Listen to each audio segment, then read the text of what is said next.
Hey, well, hello. Welcome back here at the place. If this is the first time that you are here with us, then you might wonder, hey, why am I watching this live thing here at the place on YouTube Live or Facebook Live? Then think about the following, right? This is the place, where people, you know, be more, do more, and get more connections and more answers.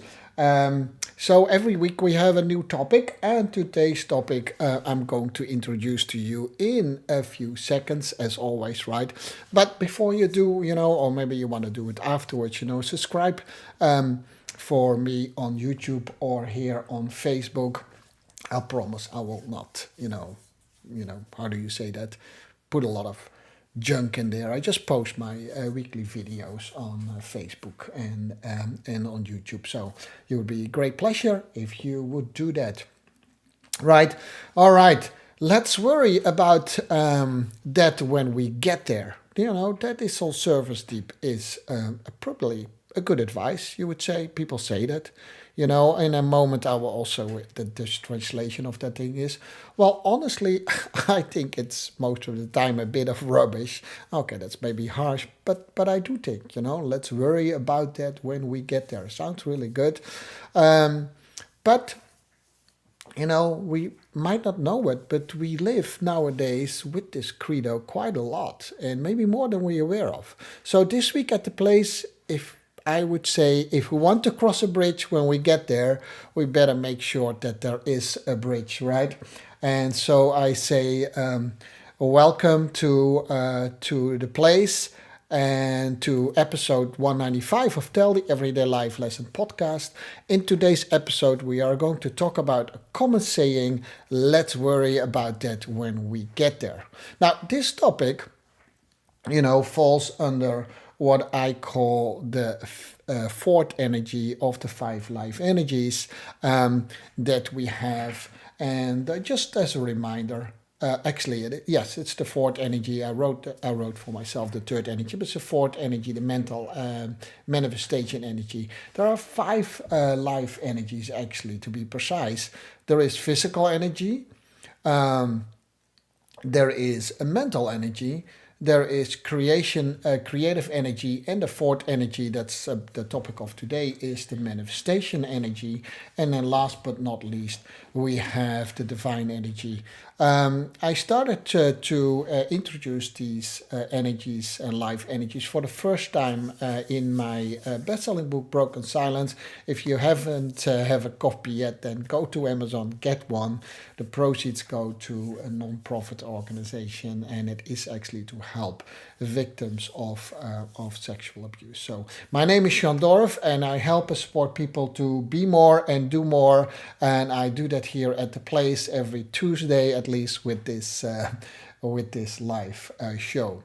So to not be influenced by the outside world is almost impossible, you would say, right? And it would also be weird if that would be the case. Then you would probably live in a bunker under the earth or something weird if you not want to be influenced by it.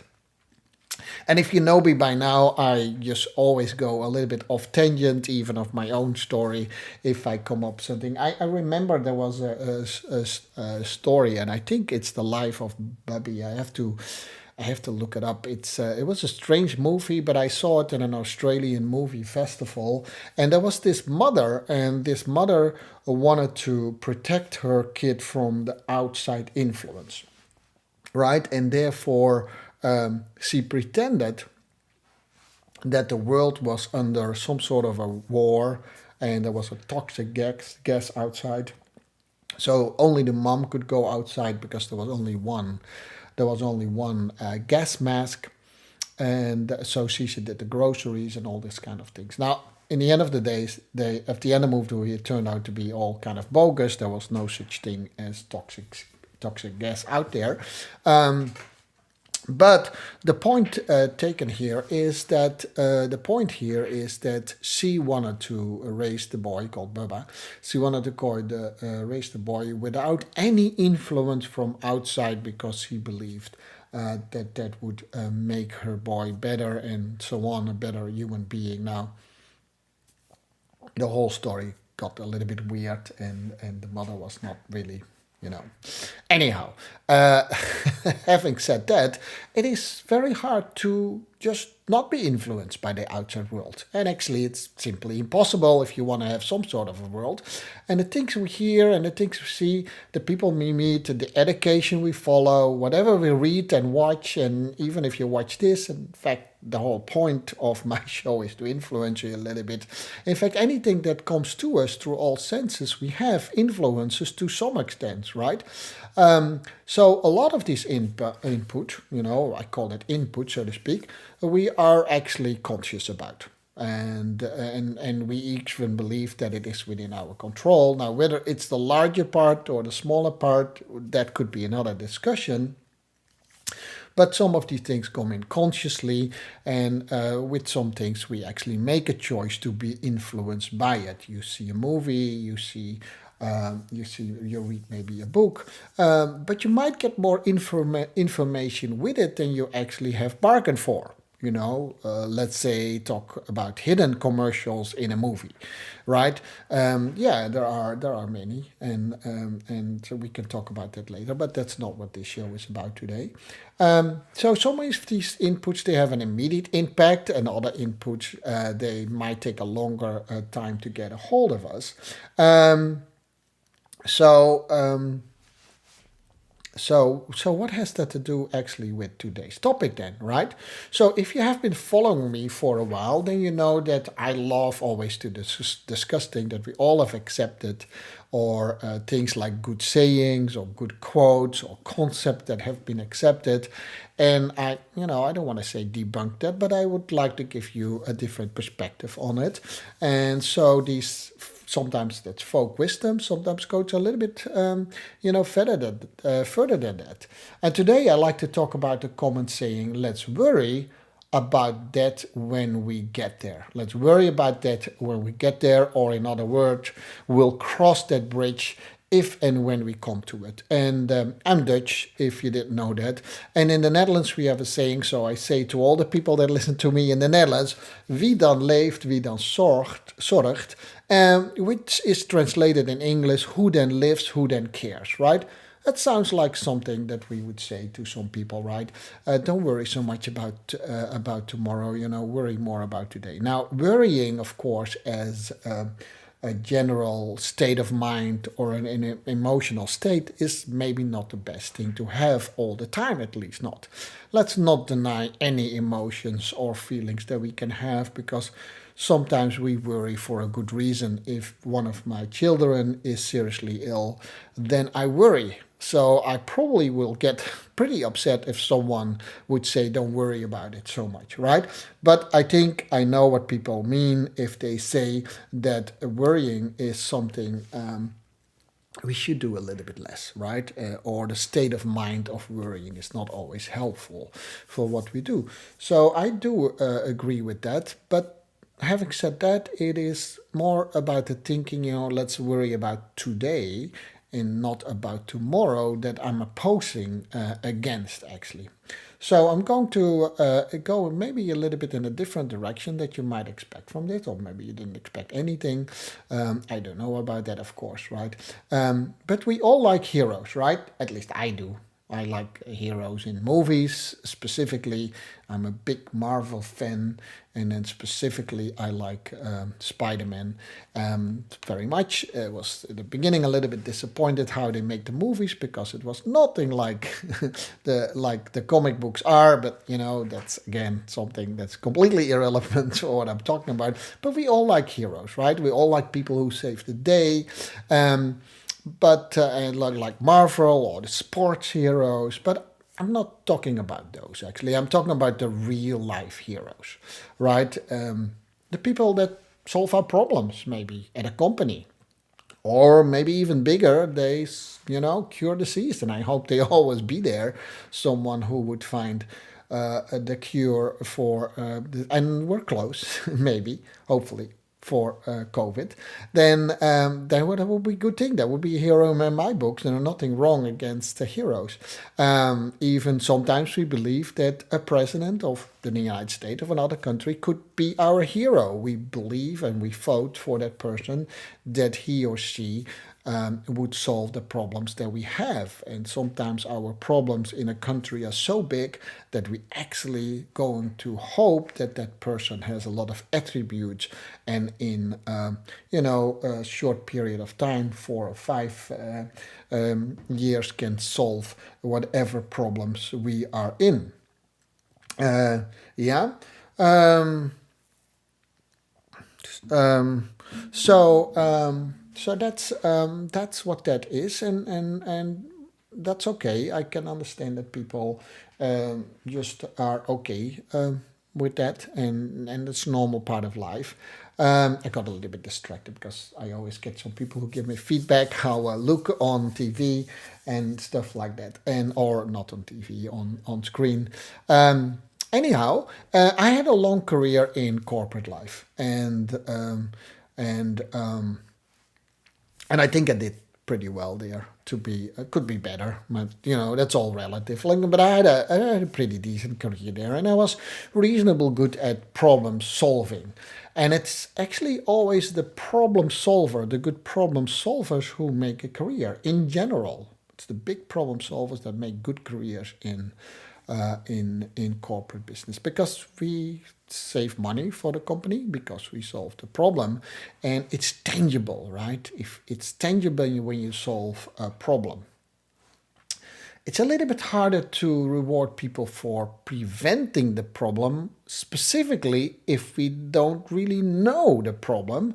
And so therefore, we always, if you think about corporate meetings, they often are about issues at hand, right? We have weeklies, we have monthlies, we have bigger things, How can we solve these problems that we have? Even if we talk about things like, can we be more efficient? Because then we have, let's say, a cost problem, right? So a lot of things that we do in corporate, and you can actually translate that to normal people's life, actually has something to do with solving problems instead of preventing problems.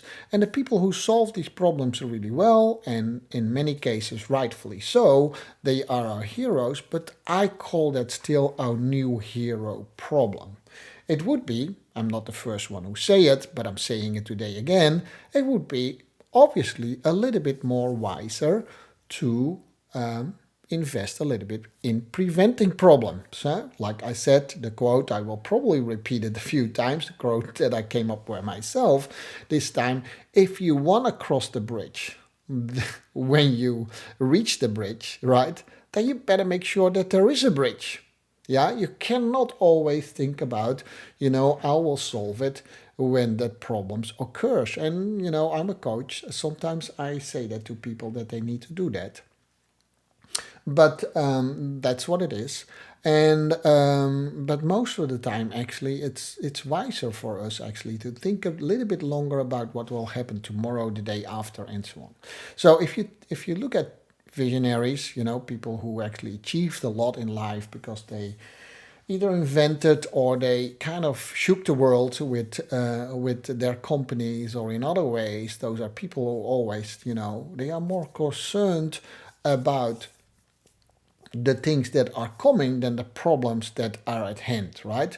They think about maybe the problems that we don't see yet, right? So let's think about electric cars, right? Electric cars were not really a big issue a few years ago. Well, we don't have to go back very long. It was like you had a Prius, maybe a Toyota, and we hated those cars because those people drive slow, got a bad rap, and so on. But the people who came up with an electric car were visionaries. The people at Tesla now, they made a really big thing out of it and made it really nice.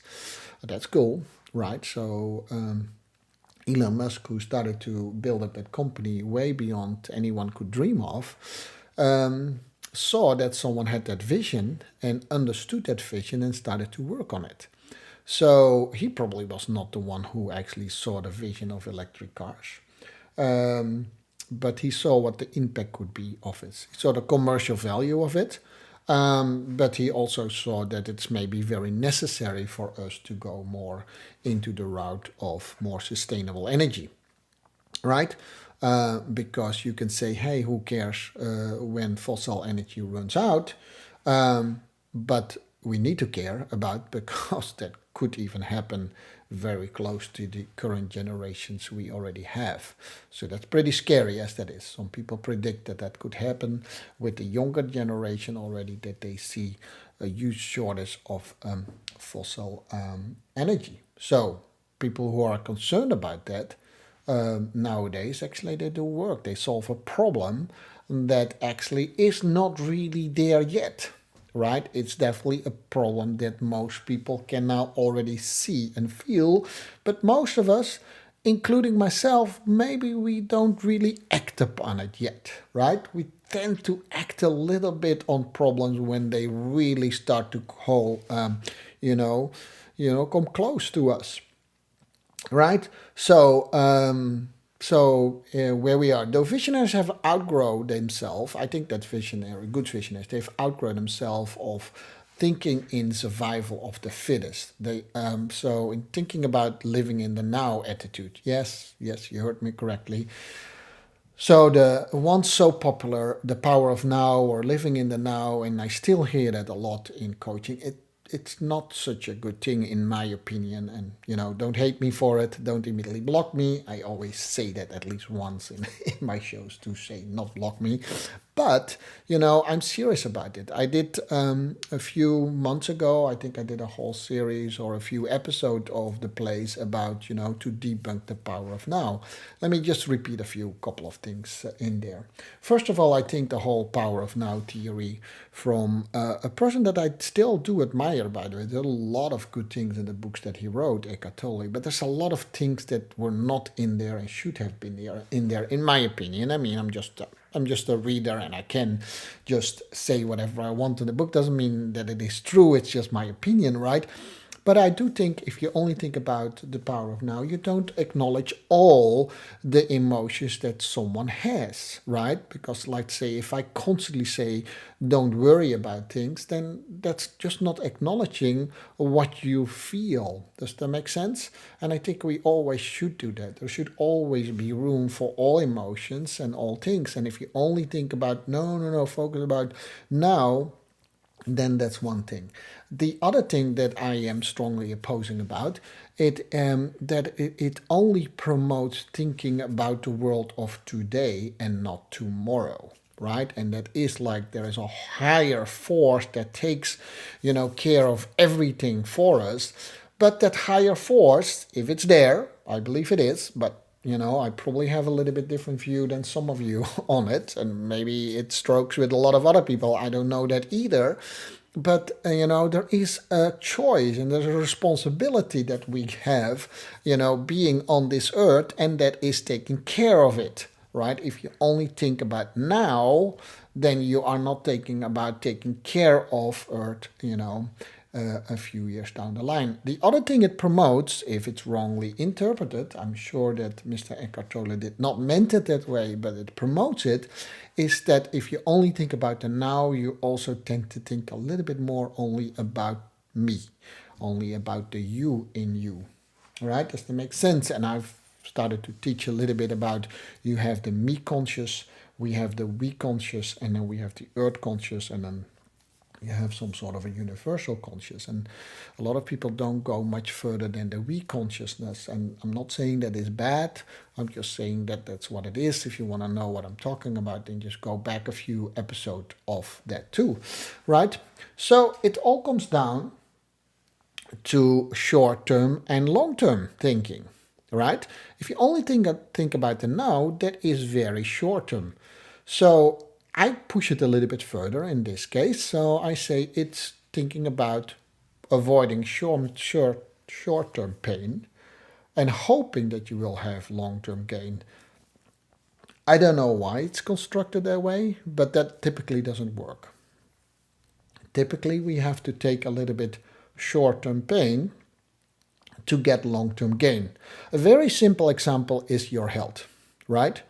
short-term gain, of short-term pleasure, so to speak, for me would drinking a Coca-Cola.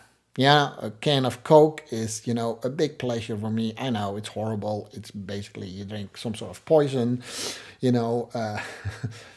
So don't do that too much, I would say, once in a while. But I mean, I've been home a lot more since COVID, and for some reason I started to drink a little bit Coke, and I had that out of my life for quite a while, and I brought it back a little bit.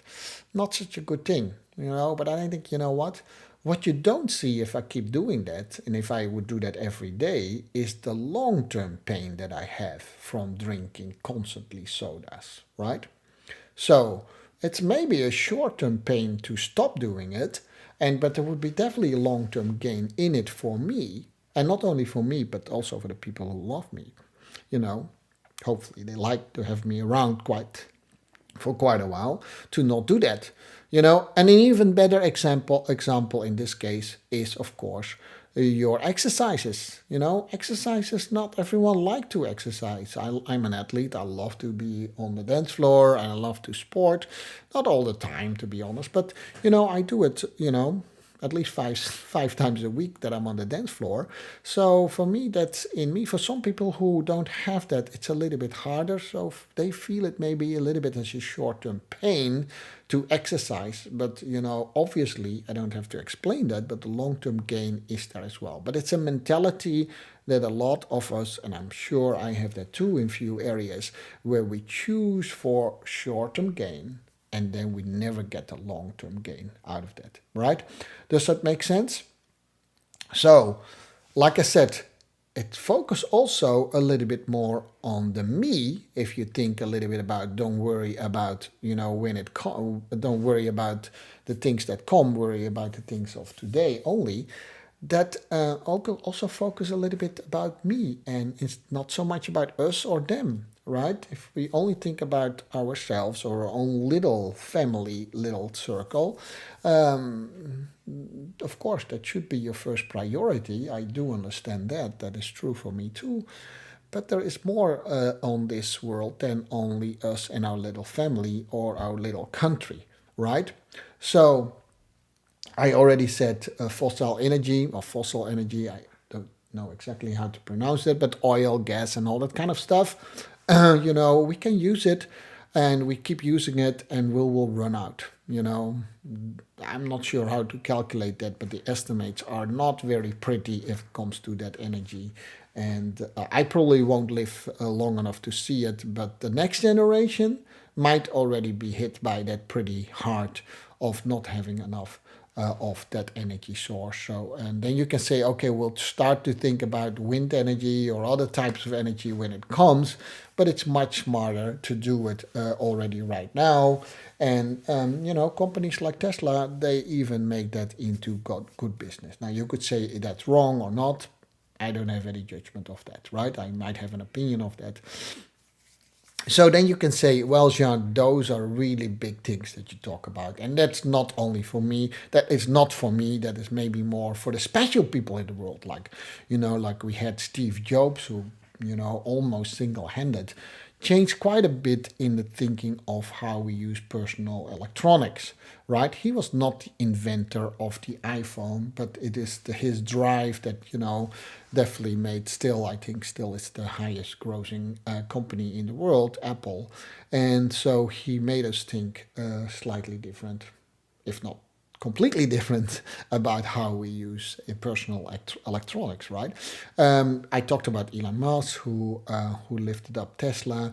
There are many other people who do that as well, right? And we think those are special people, and they are special people, and therefore we sometimes think, yeah, no, I know that, John, but I still need to have food at the end of the month, and I still every day, and I need to get through my, how it is. I need to pay my rent, I need to pay whatever. So I'm still a little bit in that survival of the fittest mode. And if you calculate it through, and that's definitely true for me too. Don't think that I'm better than any of you guys. Is doesn't really matter if you earn $20,000 a month or or well, a year, I want to say a year, or you have that per month, if you don't change that thinking, you only upgrade your life into those things that actually are still survival of the fittest, only you don't see it as that anymore. You take a bigger house, you take a little bit more cars and stuff like that, and there are only a few people, seriously, and like I said, I'm not better than most of you,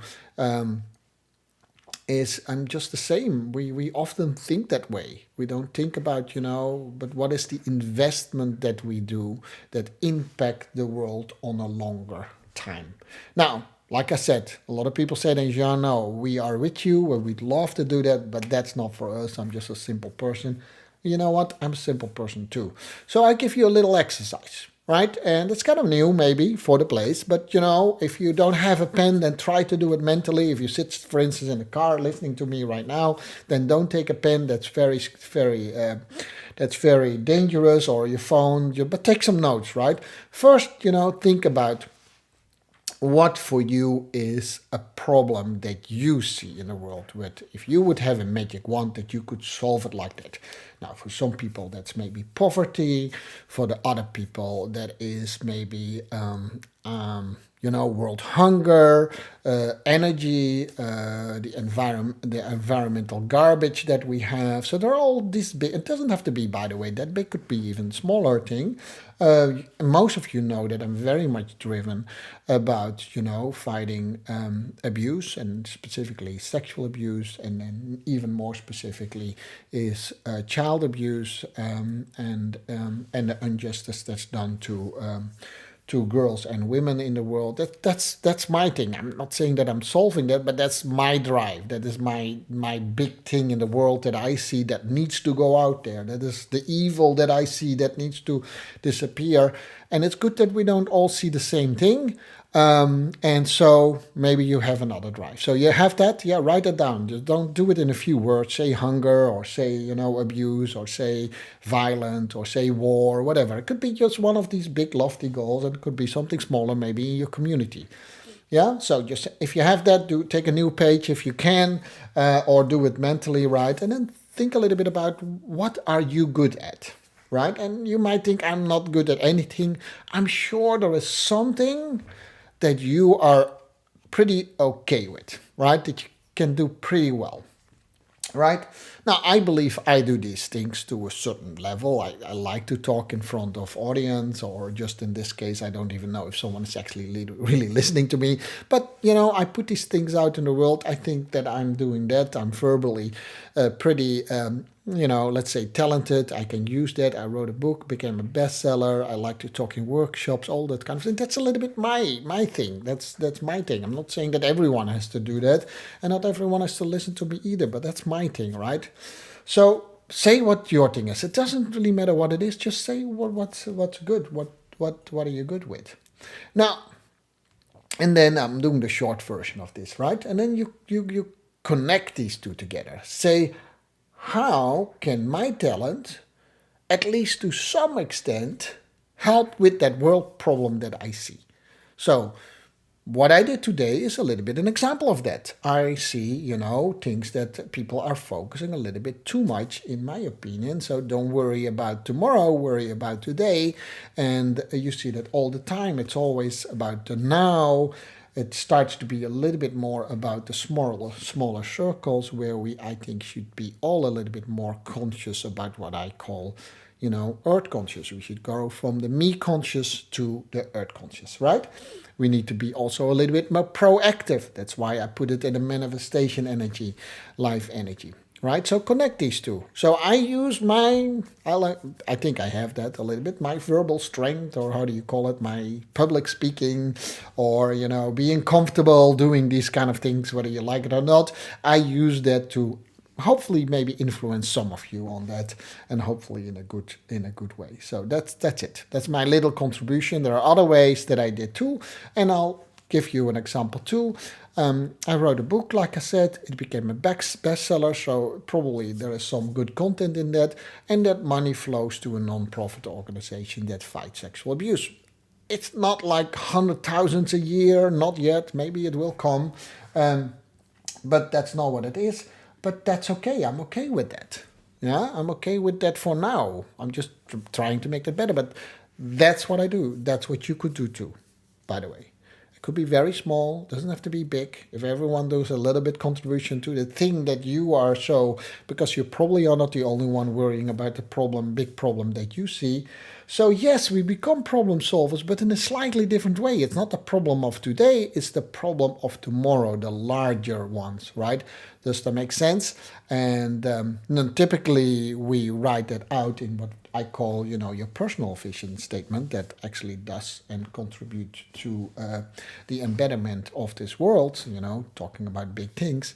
But yeah, do that. I hope you kind of get a little bit inside of that. If you, by the way, send me a personal message, I have a really nice little, interactive worksheet where you can plug these things in, and then we help you to make a nice vision statement for yourself, and you can hang it on the wall and say, hey, I'm going from now on also spend a little bit time and thinking about how my own little personal talents can actually help to something that I thought was only there for people, for other people to solve, right? So that's it. I come down to my personal quote in this case. If you want to cross a bridge when you reach it, you better make sure that there is a bridge, right? Someone had to build that bridge that we go over, And if you need to, if you need to burn your bridges behind it, still someone had to build that bridge, and you went over it, right? So you cannot always count on other people to build that bridge. Sometimes we need to be the bridge builders. Does that make any sense?